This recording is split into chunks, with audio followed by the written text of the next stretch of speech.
Shalom, kembali lagi dalam program kita hanya Alkitab.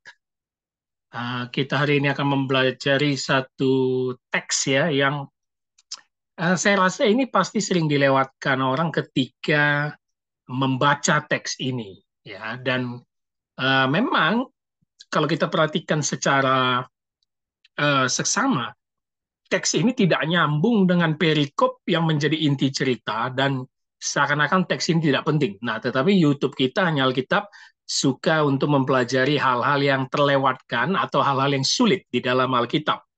Nah, hari ini kita akan mempelajari sebuah teks dari Injil Markus pasal 14. Ada dua ayat yang menarik perhatian, 51 dan 52. Kebetulan dalam gereja kita di GKTI Raja Daud, kita sedang eksposisi Markus, dan video ini ditampilkan sesudah khotbah selesai. Hari Minggu 19 Mei di gereja GKTI Raja Daud yang membahas Markus pasal 14 ayat 48 sampai 52, eksposisi. Dan di situ ada teks yang hari ini saya ingin memperdalamnya di dalam YouTube kita yang tidak saya berikan pembelajarannya di khotbah hari Minggu, yaitu tentang pemuda telanjang di Getsemani. Nah, ini menarik sekali. Ada dua ayat yang hanya ada di Injil Markus, tidak ada di Injil Matius, Lukas, ataupun Yohanes, tentang pemuda telanjang saat Yesus ditangkap di Taman Getsemani.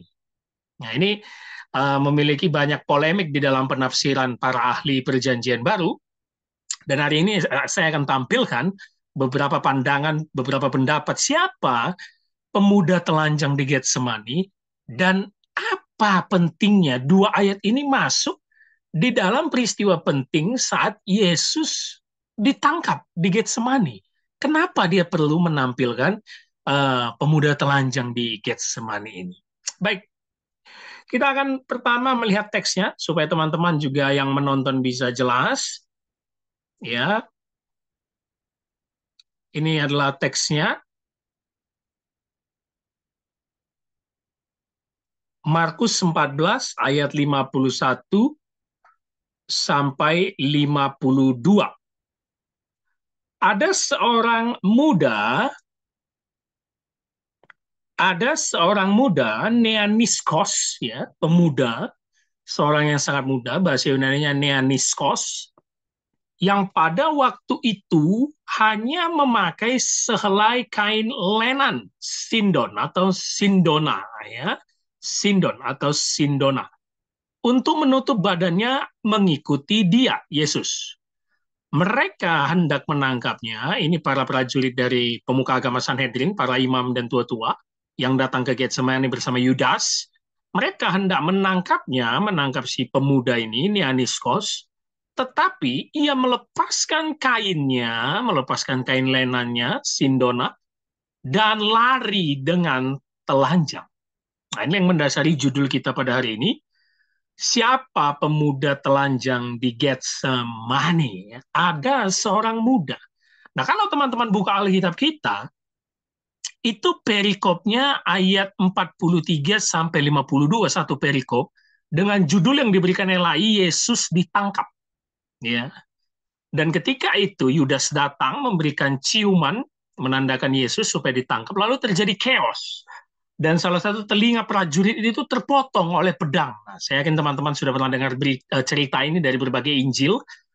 Tiba-tiba ketika semua murid meninggalkan dia dan melarikan diri, dua ayat 51 dan 52 menjelaskan ini. Ada seorang muda, nah ini ngapain mesti ada? Neaniskos ini.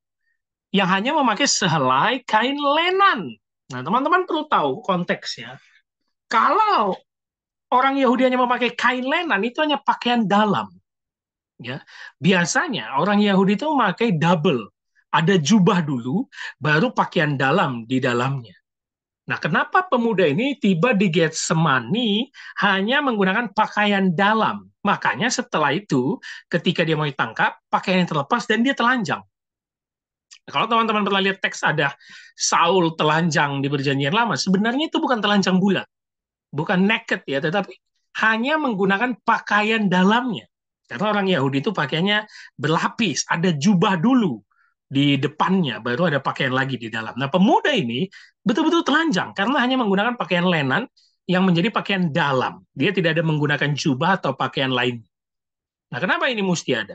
Dan kain lenan ini menandakan pemuda ini orang kaya ya. Ini kain lenin atau kain lenan ini sangat mahal pada zaman dulu. Jadi biasanya hanya dimiliki oleh orang-orang kaya ya. Sindona, kain lenan, linen cloth. Jadi ini adalah pakaian yang sangat bagus, mahal ya, seperti sutra lah ya, yang betul-betul cukup mahal dimiliki oleh seorang Yahudi. Pada umumnya itu sulit ya, tidak mungkin hanya orang tertentu yang memiliki. Lalu dia lari dengan telanjang. Nah, ini menarik sekali, siapa pemuda ini dan apa maknanya, dan itu yang akan kita pelajari pada hari ini. Jawaban pertama dari para ahli paling banyak menunjuk kepada Markus, sang penulis Injil tersebut, Yohanes Markus. Nah, teman-teman mungkin agak bingung, Markus ini bukan uh, antara 12 murid Yesus, tidak ya. Markus ini bukan berada di antara 12 murid Yesus, tidak ada. Yohanes Markus ini muncul beberapa kali dalam Perjanjian Baru. Dia ini dikatakan keponakan dari Barnabas, rekan sekerja Paulus yang tidak suka kepada dia karena meninggalkan pelayanan. Lalu di situ Barnabas memilih pulang dan tetap bersama keponakannya Markus. Markus ini juga sering disebut juru tulis atau murid dari Rasul Petrus yang mengikuti dia. Jadi selain 12 murid yang mengikuti Yesus, ada banyak orang-orang yang juga mengikuti Yesus. Salah satunya adalah Markus. Di dalam khotbah saya hari Minggu, saya menyebutnya secret admirer, ya, pemuja rahasia Yesus. Jadi dia selalu mencatat apa kejadian yang tampak bersama murid-murid, ya, apa yang dilakukan Yesus dan murid-murid, dia mencatat begitu kronologis bagaimana terjadinya penulisan Injil Markus. Tapi secara historis tentu tidak seperti itu ya. Tentu ada komunitas gereja yang menulis dan menambahkan apa yang terjadi dalam Injil Markus. Nah, ahli hampir kebanyakan umumnya memang menyebut Markus. Identifikasi Meaniskos, pemuda tadi, seorang muda, dengan Markus itu sudah panjang sekali pembicaraan dalam sejarah. Dalam manuskrip Koptik atau Boherik abad 13, seorang ahli Rupert Allen menemukan catatan kaki berbahasa Arab yang mengungkapkan bahwa pemuda tersebut adalah Yakobus putra Yusuf dan Markus penginjil. Jadi ada dua. Nah, nanti kita akan lihat pemuda ini sering juga disebut Yakobus, tetapi ada juga manuskrip yang ditemukan Rupert Allen dalam bahasa Arab, yaitu Markus Injili, MRQS Injili, atau Markus sang penginjil, ya, atau Yakub bin Yusuf, Yakobus putra Yusuf atau bin Yusuf. Jadi memang banyak manuskrip-manuskrip yang mengidentifikasi pemuda yang lari ini adalah Markus. Ya. Salah satu ahli Perjanjian Baru, Ben Witherington ketiga, mengatakan seperti ini. Kenapa dia lari dengan, kenapa dia hanya memakai kain lenan dan akhirnya ditangkap telanjang gitu ya? Kemungkinan Yudas yang memimpin pasukan para tua-tua atau para pemuka agama Sanhedrin itu kan datang ya, dikomandoi oleh Yudas. Nah, dia masuk ke rumah Yohanes Markus yang diyakini para ahli perjamuan terakhir atau Last Supper itu berada di rumah Yohanes Markus. Ya, ibu Yohanes Markus yang menyediakan sebagai orang Kristen yang tercatat dalam Alkitab, lalu tidak ditemukan. Jadi kan pada waktu perjamuan itu Yudas itu sudah lari ya untuk menemui para imam, memimpin pasukan datang untuk menangkap Yesus. Nah, ketika dia balik, kan sudah tidak ada Yesus dan murid-murid ke Taman Getsemani. Nah, ketika dia datang ke rumah Yohanes Markus, tidak ada Yesus. Nah, Yohanes Markus yang tinggal di situ mengikuti Yudas. Nah, kenapa Yudas tahu? Karena Getsemani adalah salah satu tempat nongkrongnya mereka yang sudah terkenal. Ya, itu teman-teman bisa lihat dalam eksposisi Injil Markus.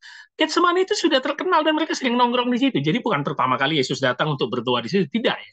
Makanya Yudas ini sudah tahu pola-pola di mana Yesus itu berada. Makanya dia yang memimpin pasukan.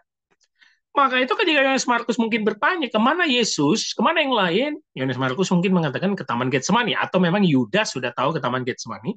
Yohanes Markus yang dalam keadaan sudah tidur, karena itu tengah malam, teman-teman baru tahu itu tengah malam, karena murid-murid juga tertidur, tidak bisa berjaga-jaga di Taman Getsemani.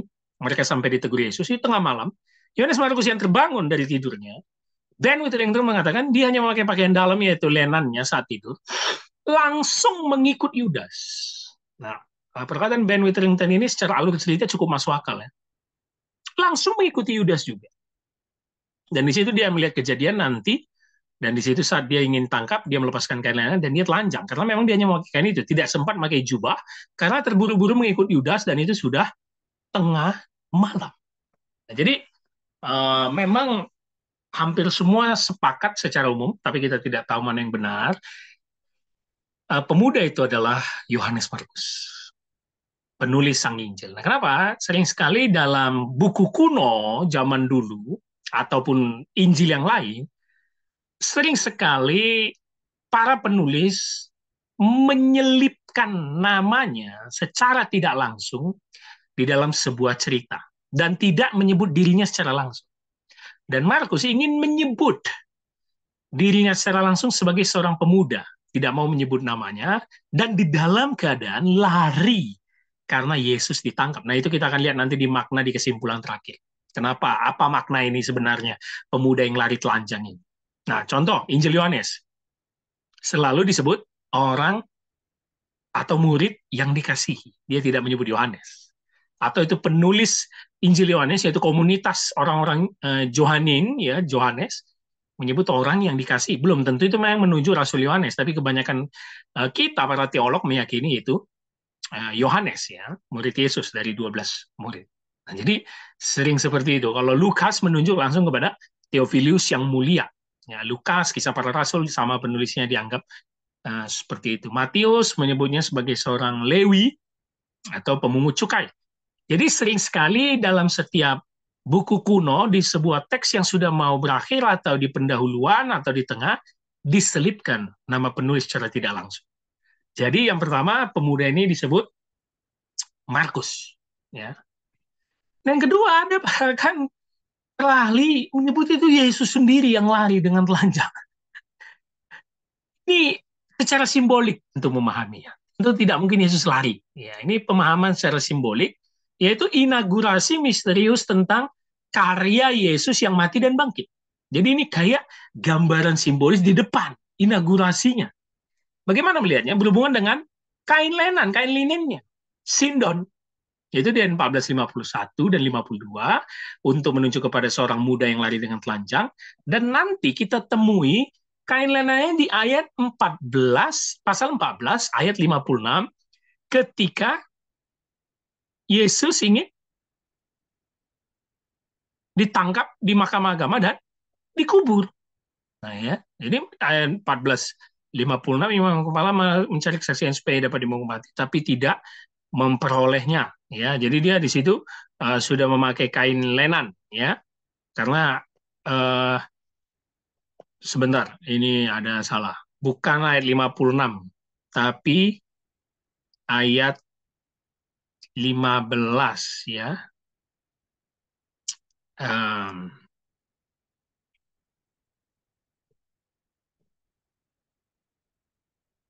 ayat ketika dia uh, diolok-olok,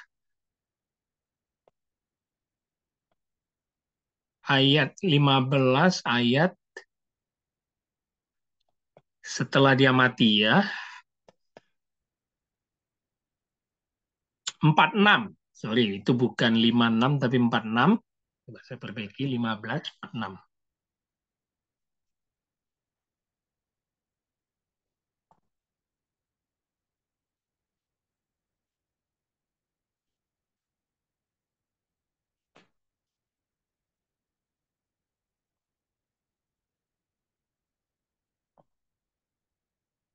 15, 46 ketika Yesus dikubur, ya.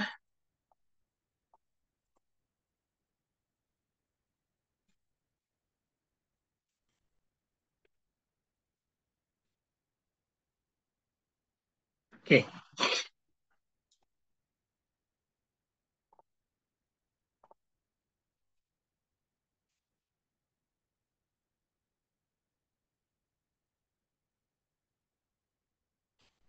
oke kita lanjutkan.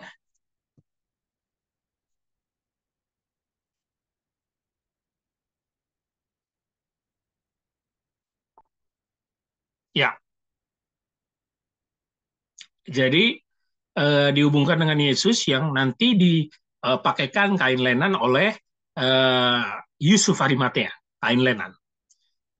Jadi maknanya melarikan diri dari kain lenan itu, yang pertama pemuda itu, lalu nanti kebangkitan. Setelah diselubungi Yusuf dengan kain lenan dikubur, dia lepas dari kain itu dan tetap ada kan dalam kuburan, sehingga itu dianggap sebagai simbol melarikan diri. Ya, jadi ini inaugurasi saja seperti itu katanya. Ya, inaugurasi melarikan diri. Baik. Yang kedua, pemuda berpakaian putih dikubur kosong. Nah, ini lagi. Markus 16 ayat 5. Nah, teman-teman ini hanya dijumpai di Markus.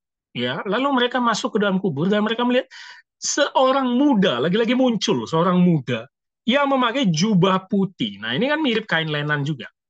Duduk di sebelah kanan. Mereka pun sangat terkejut. Nah, kalau di Injil lain ini malaikat. Ya, Injil lain ini malaikat dan ini hanya memakai jubah putih kain lenan. Jadi ini pun dianggap sebagai Yesus karena ada duduk di sebelah kanan yang selalu bahasanya dipakai menunjuk kepada Mesias, mengutip Mazmur 110 ayat 1. Nah, inilah memperkuat argumen secara simbolis tentunya atau alegoris kedua pemuda di Markus 14, Markus 16 dan sewaktu Yesus dikubur Markus 15, Neaniskos adalah Yesus. Pemuda itu adalah Yesus sendiri. Tapi secara simbolis karena kalau Yesus yang melarikan diri dia kan betul-betul ditangkap dihadapkan ke mahkamah agama dan nanti disidang oleh Pontius Pilatus tidak mungkin dia lari begitu ini secara simbolis ini juga yang dikatakan oleh Robert Gundry dalam komentarnya dengan ditinggalkannya kain lenan itu berfungsi sebagai pratinjau dari Yesus yang secara tersirat meninggalkan kain lenannya atau bangkit dari kematian di kubur kosong. Itu ya. Ketika murid-murid para perempuan datang, dia melihat kain itu masih ada di kubur. Jadi bagi Robert Gundry yang mengemukakan pendapat ini, pemuda ini secara simbolis sebenarnya adalah Yesus. Artinya Robert Gundry ingin kita melihat teks ini jangan secara literal, tapi secara simbolis yang memang berdekatan Markus pasal 14, 15, 16 yang sudah pada akhir masa Yesus jadi lepas dari kain lenan itu adalah kebangkitan. Nah itu tafsiran ini cukup alegoris dan biasanya kita sulit menerima tapi ini satu pendapat yang sangat terkenal ya dalam komentarnya. Berikutnya Yakobus yang tadi seperti saya katakan selain ini menunjuk kepada Markus ini juga bisa menunjuk kepada Yakobus. Nah ini secara tradisi saja, tradisi patriarkik bahwa Yakobus, saudara laki-laki Yesus ya, dan pemimpin gereja di Yerusalem ini adalah mengenakan pakaian linen sepanjang hidupnya. Ini ditulis oleh Eusebius secara tradisi ya. Yakobus ini selalu memakai pakaian linen, pakaian yang mahal di dalam memimpin gereja Yerusalem. Ini tulisan Eusebius dalam Historia Ecclesia ya, tulisannya terhadap gereja-gereja.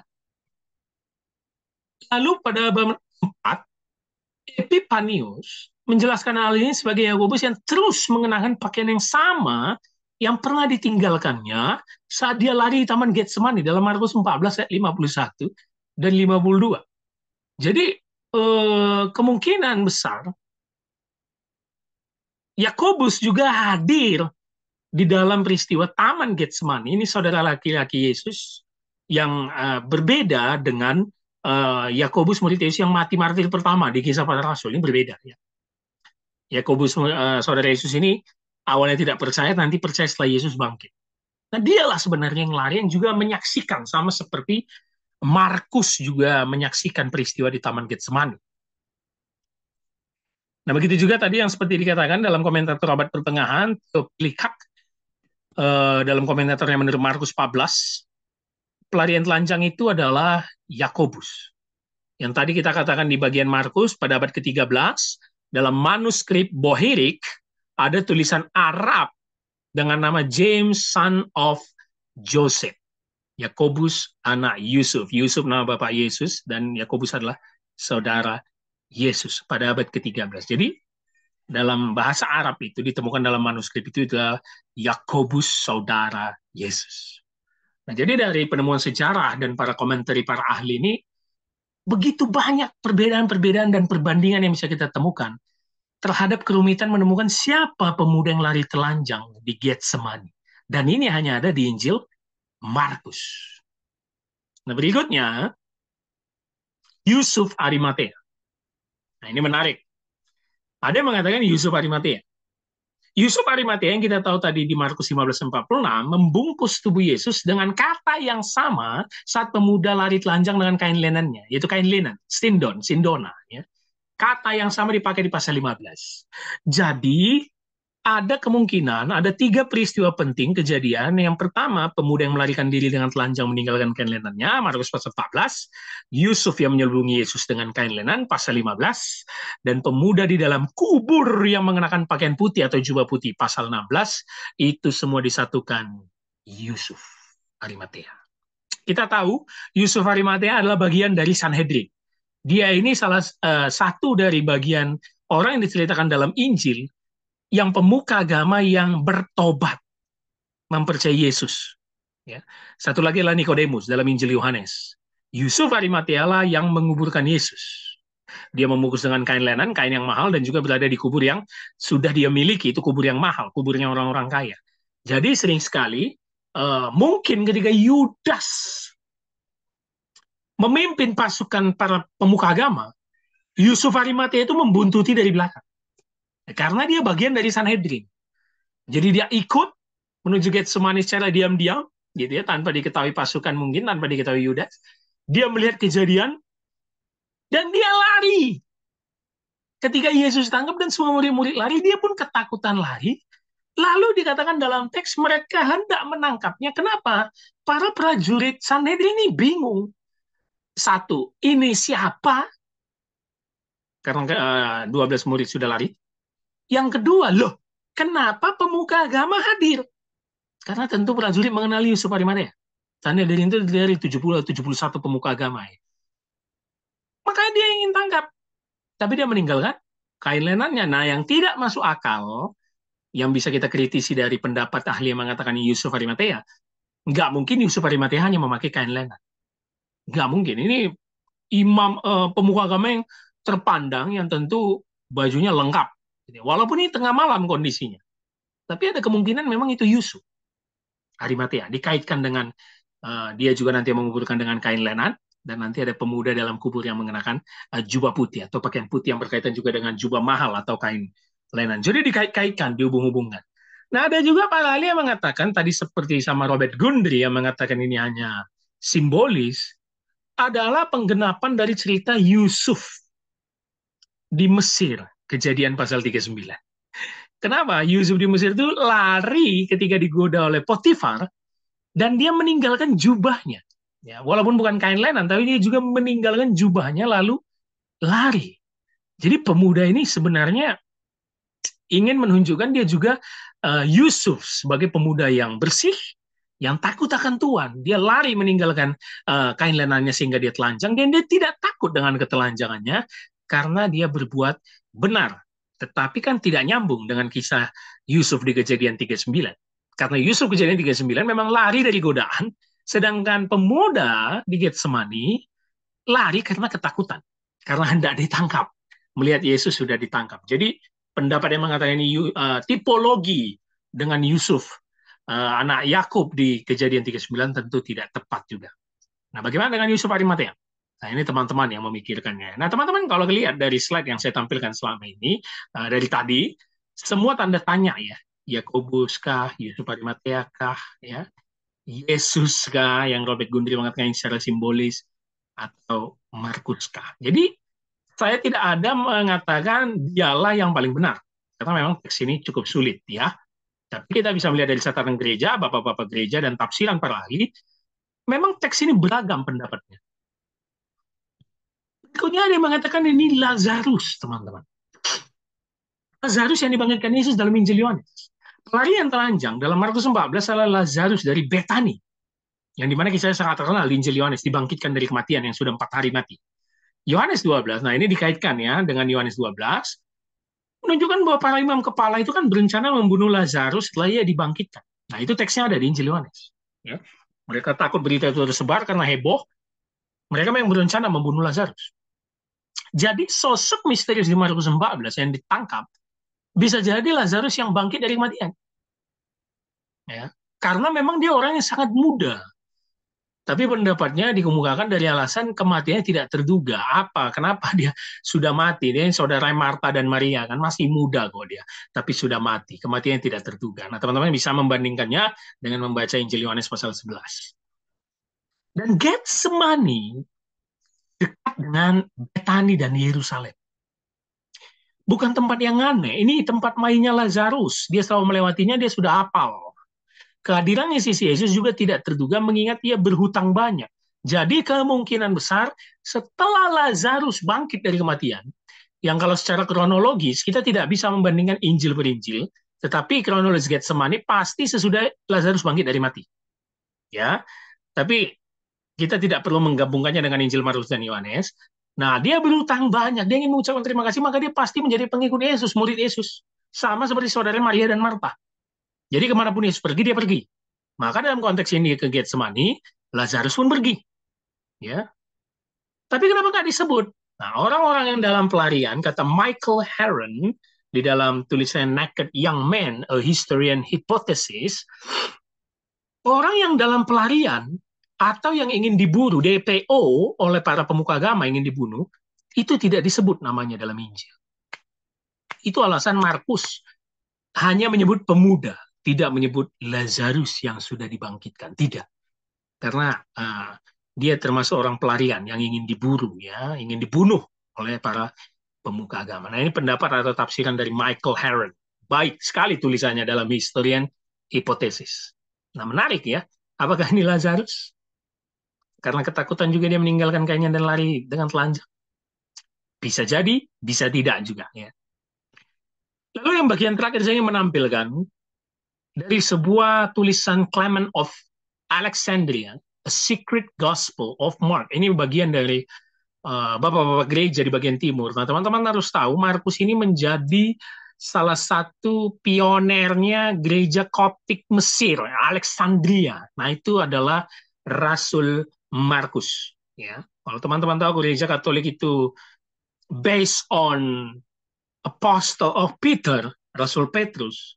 Kalau gereja Ortodoks Timur, khususnya Koptik Alexandria Mesir, itu Markus. Jadi ada catatan nih dari Bapak Gereja Clement of Alexandria, tapi dalam Secret Gospel of Mark. Ini adalah Injil rahasia. Ya, penggalan surat abad ke-18, ini karya Morgan Smith yang ditulis oleh Clemens sekitar tahun 150 sampai 217, yang mengungkapkan keberadaan versi Markus yang rahasia dan akhirnya diperluas dan dipercaya. Dan ini katanya ditambahkan, di-editing atau menjadi sumber itu setelah teks ayat Markus 10 ayat 34. Apa dikatakan? Tisipan ini ada dua cerita yang berkaitan dengan Markus 14 ayat 51 dan 52. Ada cerita Yesus menghidupkan kembali Neaniskos, seorang pemuda. Tidak dicatat memang namanya, tidak ada. Ya. Kemudian pemuda itu datang kepada Yesus pada malam hari, tinggal bersama dia semalaman, mengenakan kain linen, menutupi tubuh telanjangnya. Jadi ada yang meyakini, menurut karya Morton Smith, yang akhirnya nanti dikritik juga, tidak perlu kita percaya 100%, dengan mengambil penggalan kisah atau sisipan Clement of Alexandria, kisah pemuda Neaniskos yang semalaman mengenakan kain linen menutupi tubuh telanjangnya. Ini teman-teman bisa lihat dalam bahasa aslinya di Markus 14 ayat 51 ya. Ini kan saya katakan di sini ya. Mengenakan kain linen menutupi tubuh telanjangnya. Peri beblemenos sindona epi gymno atau gumnos. Gumnos itu telanjang. Peri beblemenos mengenakan sindona kain lenan. epigymneo atau gumnos, mengenakan kain lenan menutupi tubuh telanjang. Dan di semalaman itu, Yesus mengajari dia tentang misteri kerajaan Allah. Jadi, Injil Rahasia karya Morton Smith ini mengatakan untuk membaca teks Markus pasal 14, 51, 52, itu hanya sisipan. Ya, yang diambil dari kisah dari tulisan Clement of Alexandria di Mesir, bahwa ada seorang pemuda yang memang tinggal bersamanya memakai kain lenan menutupi tubuh telanjangnya. Tentu ini sudah malam hari atau tengah malam saat sudah mau tidur. Jadi tidak perlu kita tafsirkan aneh-aneh. Tapi banyak meyakini, Clement of Alexandria juga meyakini pemuda itu adalah ya Markus penulis Injil. Apalagi dia menjadi soko guru gereja ortodoks nantinya. Markus berdasarkan Rasul Markus yang mengikuti Yesus. Ya. Baik. Kalau teman-teman baca jurnal internasional atau ada satu rujukan untuk membahas teks ini, Journal of Biblical Literature karya Howard Jackson, itu banyak sekali pendapat ahli terhadap teks ini. Ya, lantas mana yang benar?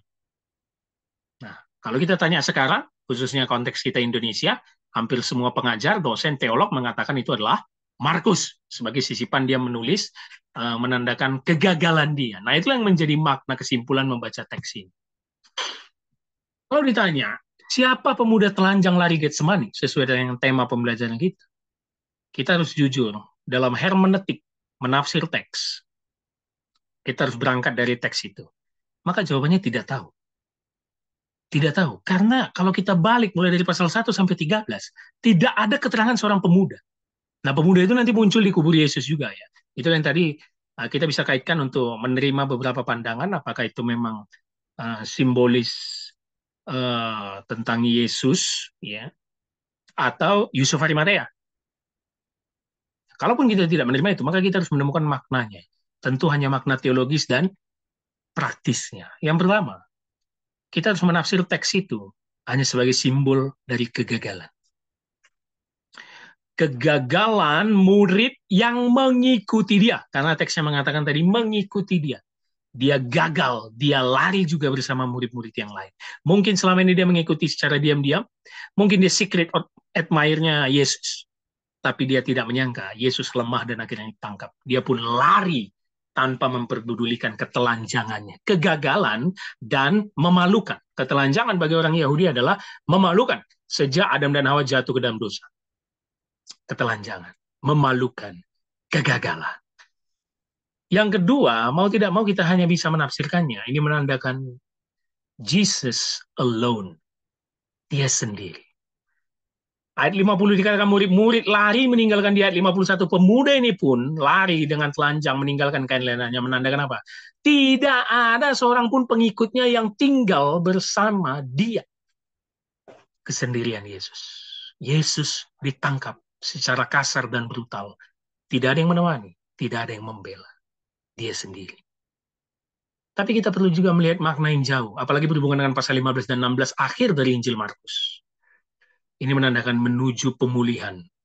Manusia yang gagal, manusia yang memalukan, manusia yang berdosa. Apa itu? Kematian di Golgota dan kebangkitan kubur kosong. Kain lenan itu tinggal di kubur kosong, menandakan dia bangkit.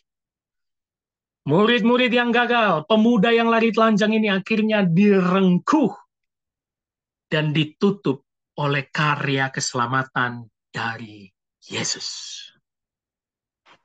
Teman-teman, kalau kita balik ke kisah Adam dan Hawa, ketika mereka memakan buah dari pohon terlarang, mereka telanjang, Allah itu datang dengan bertanya, di manakah engkau? Dan ketika mereka diusir dari Taman Eden, mereka tetap diberikan pakaian dari kulit binatang. Yang kalau kita tafsirkan secara kacamata Kristen itu menunjuk kepada anugerah keselamatan. Manusia berdosa adalah manusia yang telanjang dan memalukan di hadapan Tuhan. Yang lari dari Tuhan. Yang bersembunyi dari hadapan Tuhan. Itu dimulai dari kitab Kejadian. Dan dari teks Markus pasal 14, 51, 52 menunjukkan apa? kita memang selalu lari dari Yesus. Kita manusia berdosa yang memalukan, telanjang, bersembunyi, dan tidak mau menemani Yesus. Tapi nanti, dia bangkit. Dialah yang menutup diri kita, menyelubungi kita, memberikan anugerah dan kasih karunia. Saya rasa itulah makna yang bisa kita tafsir, dan ini saya sampaikan juga dalam khotbah hari Minggu. Untuk teks Markus pasal 14 ayat 51 dan 52. Tentu dalam YouTube kita Alkitab kita selalu menggali secara historis kritis. Kita melihat narasi teksnya. Dan tadi ada beberapa pendapat yang bisa kita lihat, apakah Markus, apakah Yesus secara simbolis, apakah Yakobus saudara Yesus, apakah Yusuf Arimatea yang memang menemani Yesus dan memberikan kuburan untuk Yesus, apakah Lazarus yang sudah dibangkitkan sehingga dia terus mengikuti Yesus, atau memang ini hanya kisah sisipan dari tradisi Koptik Mesir, bahwa ada seorang pemuda yang memang berguru kepada Yesus dengan menggunakan pakaian lenan menutupi ketelanjangannya. Tapi tentu secara makna teologis, ini menunjuk kegagalan dari kita yang selalu lari daripada Yesus. Kiranya pembelajaran ini bisa menambah perspektif kita dalam memahami firman Tuhan, memahami ayat-ayat di Alkitab. Oleh karena itu kita harus mau membuka pikiran kita untuk terus memahami firman Tuhan secara lebih dalam. Itulah guna dari YouTube kita Hanya Alkitab. Dukung terus YouTube kita Hanya Alkitab, share kepada banyak orang, komen, like, dan kiranya ini bisa memberkati kita semua. Sampai ketemu lagi. Shalom. Tuhan Yesus memberkati.